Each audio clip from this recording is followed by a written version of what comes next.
All right, there you go. All right, so we're actually just gonna carve a bit from the tongue here. All right, so the tongue is this flappy part that actually gets moved around in most shoes. And I think for the shoes that you guys chose, every single one of them has a tongue that moves around and it usually isn't fixed. And so what I'm gonna do is I'm gonna take some clay off just using my small loop tool. Now, the tool that you want to use is the one with the square side, all right? Because there's two sides to this loop tool, and one side has the nice curved side, and then the other side has the more square, more rigid side. And I'm actually going to carve a depth here. And what that's going to create is it's going to create a shadow when we lay our laces down next week. All right, so I know that some of you may have added laces, but I do want to make you aware that you don't want to add the laces just yet, just because, not because I haven't demoed, but if you don't have a gap underneath, it's not going to create this shadow. And so what we definitely want is, this whole time we were building the big shape, right? And then we mapped everything out. Right? And what I mean by mapping it out is that we section all the different parts, but now we have to go back and actually remove clay. So this was a very additive process that we did, right? We pretty much shaped it, we added on clay if we needed to, much like the animal. And then now from here, it's going to be a subtractive process. When we subtract, we are removing. Okay, we're removing clay. And what that does is, as you can see here, there's already a shadow. It's creating a difference of surfaces for us, and which helps us see, right? If you have a difference in levels, it's going to help us see it better and perceive it better 3 dimensions. So all I'm doing is actually just removing it with this small loop tool. Now, I don't want to carve too deep. Mr. Alba? Yeah? I need help with the ankle. Okay. I'll help you out here in a second. Okay, I just want to finish my demo. I'm almost done. Okay. Because there's only one part I'm demoing on, and it's the tongue here. So I need you to pay attention to what I'm doing first, and then I'll get to you. All right? Now, the great thing is that I have my reference photo here, right? It's like live in 3D. So we go from 3D to 3D. It does help you quite a bit because it removes the translation between 2-dimension to 3-dimension. So having the actual shoe in front of you, it removes that need to translate. All you're really doing is trying to replicate what already exists in our 3D space. Given that, if the clay is the same size as the model, right, or the actual shoe, then you're not having to scale down or scale up. In the case of what I made, I actually had these shoes at home, and so I sized them up pretty much the same. I guess I wasn't trying to create that, but I also didn't mind that if my clay ended up being smaller or bigger, it didn't really matter to me. But what I did want to create was to create a shoe that was life size. All right, so I'm just going to create this a little bit smoother. I'm just smoothing it out. And then what I'm going to do is flip this over, flip my view, get rid of the boogers because you don't want those boogers to get fixed and smashed underneath the shoe. So I'm just going to remove all the boogers. And you can just see the depth that I carved. It wasn't very deep at all. All right, and that's going to give us enough depth that when we add laces, right, because it's going to loop around, and I'll show you how to do that in our next session, but it's going to create a sense of depth. And that's what we want for this project is we want depth. So I'm just going to flip this over. And the area that I'm looking at now, okay, and the view that I'm looking at is that the tongue, I do want it fixed and propped up a little bit higher. So I'm looking at a couple things. I know that there's a separation between this part here, which is part of the shoe where the laces are, right? That's where the laces go, and then you have the actual tongue part, and that's a separate piece. So I'm gonna try to carve around that so that it looks separated. And I may need to add clay depending on where I am regarding that, but I do need to, and I switched, if you saw that, I started to use the square part, but I'm gonna go with the loop end of this tool.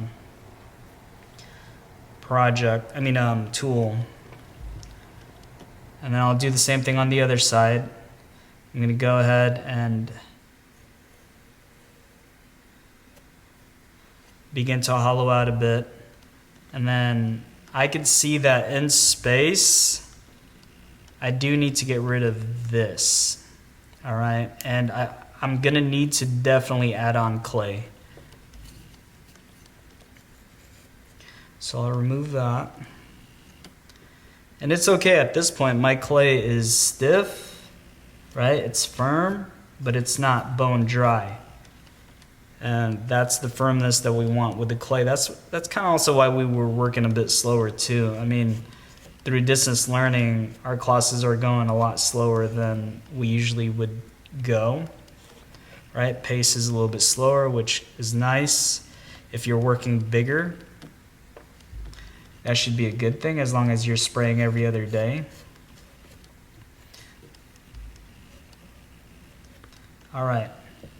Now that I have that removed, I know that I'm going to need to add more clay where the tongue is because it's now missing, right? But I'm going to actually hollow this out a little bit more just around. I'm not going to hollow out completely because I don't want it to be too dry, because this end right here, this little lip that's created, it's actually going to be more delicate. It's going to be prone to cracking if it's too thin, so you want to keep it somewhat solid. You know, the bigger the clay, right, the longer it'll take to dry out. So you don't want to hollow out your shoe completely. But what I will say is that I do need to add a piece of clay here that will make it look separate from these two parts here. All right, so you know, I went ahead and carved that, but we do want to create the form for the tongue. And I'm just going to prepare that side here real quick. And because I'm adding on clay, I need to slip and score.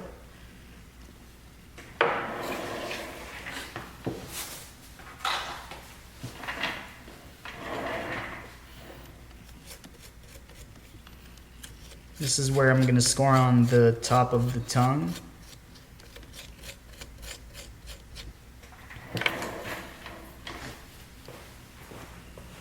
And with just a little bit of water, get it real nice and pasty.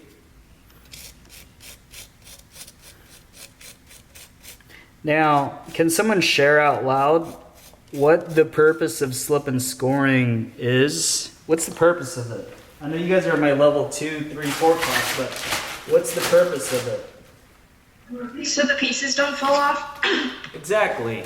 Yeah. And so you know, we haven't added much clay to our shoe, but we definitely don't want it to fall off. That's like the last thing that we want. So I'm going to take and estimate that for this piece of clay here, I'm going to estimate about that much clay.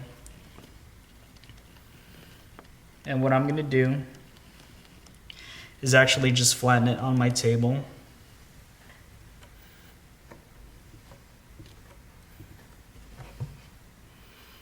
And then I'm going to pinch it. Now, you know, you might be thinking, well, what shape do I put this into?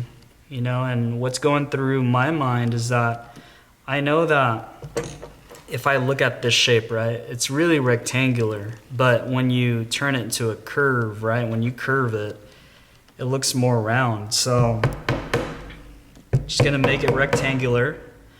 And I know that on the corners it's really rounded. So that's all I'm doing with the clay that I'm manipulating, is that I'm making those edges even. And I'm not even using a roll pin to create this. It's simply just all pinching. And then get rid of, just getting a little bit of water here. And I'm getting rid of any cracks before I put it on, so it's not difficult to work with later on in those areas that are difficult to reach, all right? And then I may also just cut it in size, because I made it a little longer, but I think I need to hollow out just a little bit more so I could fit it in there. There we go.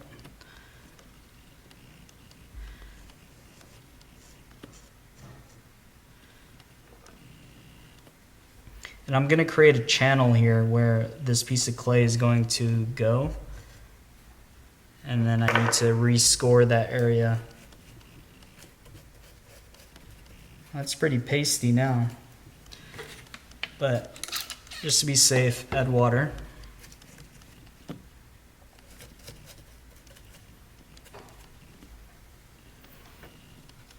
And then with my piece of clay, I'm going to do a test fit and see how that goes, if I need to trim it down. And I think I do. I'm going to cut it down. I'm just going to estimate from what I visualized here. I'm going to trim it down about 1/3. So I'm shortening the height of it about 1/3. And what I'm doing is I'm really replicating that tongue there. I'm going to test fit before I keep it there. All right, and I think I'm satisfied with that. But we need to slip and score both sides. So score it. I'm going to actually get some paste from here.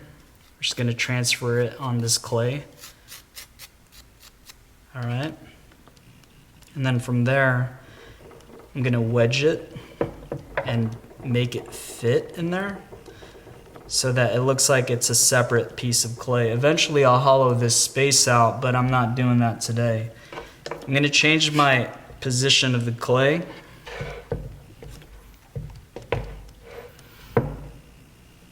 And you could see I used a different colored clay so you could see what I added on, right? The difference. So just for instructional purposes, this is not for aesthetic, but just for instructional purposes, I went ahead and used a different colored clay, and then I'm blending it on this part here.